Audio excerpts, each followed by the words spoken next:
Welcome back to the Dark Truth Diaries, where we dive into real stories of betrayal, revenge, and the human darkness that hides behind everyday faces. Tonight's story is deeply personal. It's raw, emotional, and almost unbelievable.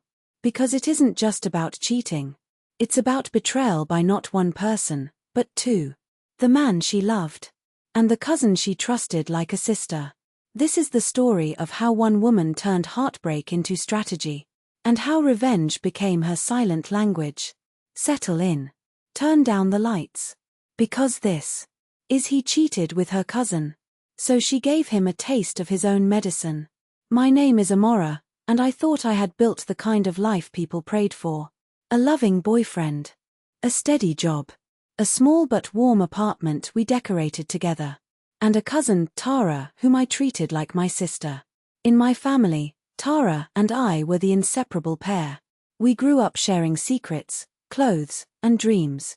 People would always say, "You two are more like twins than cousins."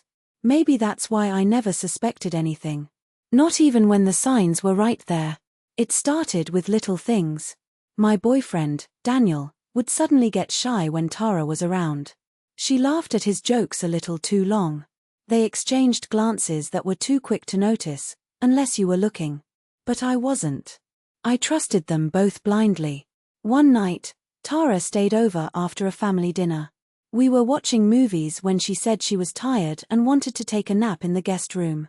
Daniel said he was going to grab some air outside. 2 hours later. Neither had returned. But again, I trusted them. I told myself. They're probably just talking outside. I went to bed alone, not knowing that the betrayal had already begun. 3 weeks later, the truth punched me straight in the chest. I was cleaning the living room when Daniel's phone buzzed. A message popped up on the lock screen, one he probably thought he had hidden well. Tara.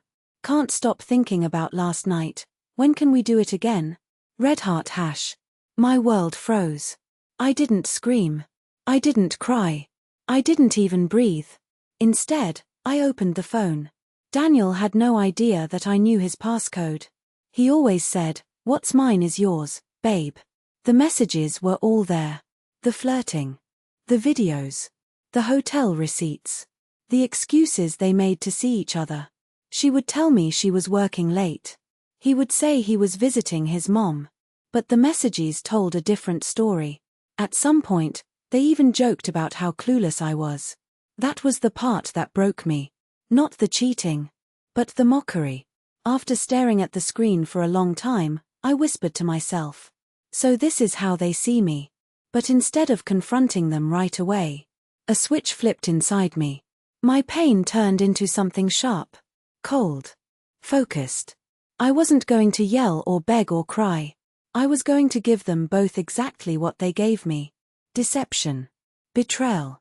And a taste of their own medicine. I spent 2 weeks acting normal. Smiling. Cooking. Laughing at Daniel's jokes. Calling Tara to check in.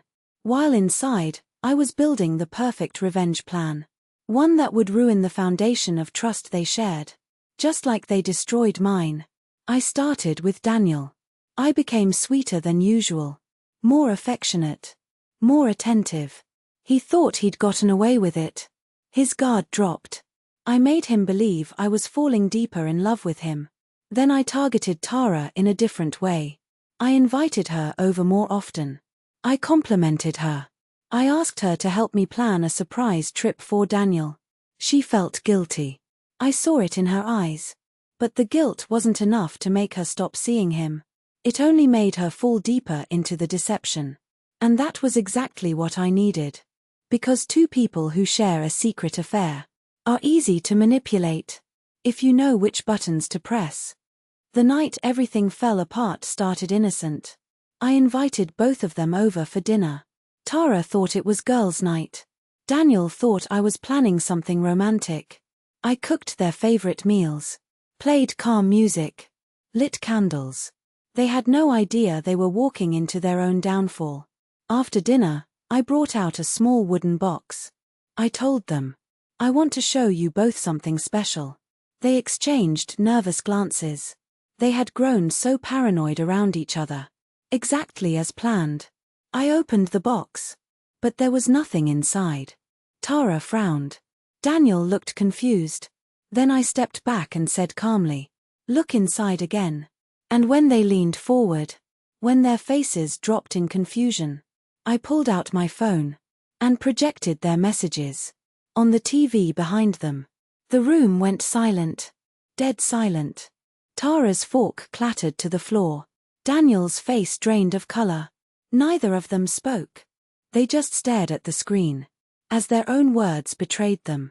I let them squirm for a long minute before I said, "You both thought I was stupid. You both thought I wouldn't find out. So here's a taste of your own medicine." Then I delivered the final blow. I revealed the real trap I had set. I had secretly recorded both of them confessing. Every excuse. Every lie. Every detail. I told Tara, "If you ever step into my life again, this goes to the entire family." And I turned to Daniel. "Your boss will love to know where you were on those work trips. And your mother. She'll be heartbroken, but she will know the truth." They both begged. Begged. Tara sobbed uncontrollably. Daniel tried to hold my hand. But I wasn't interested in forgiveness.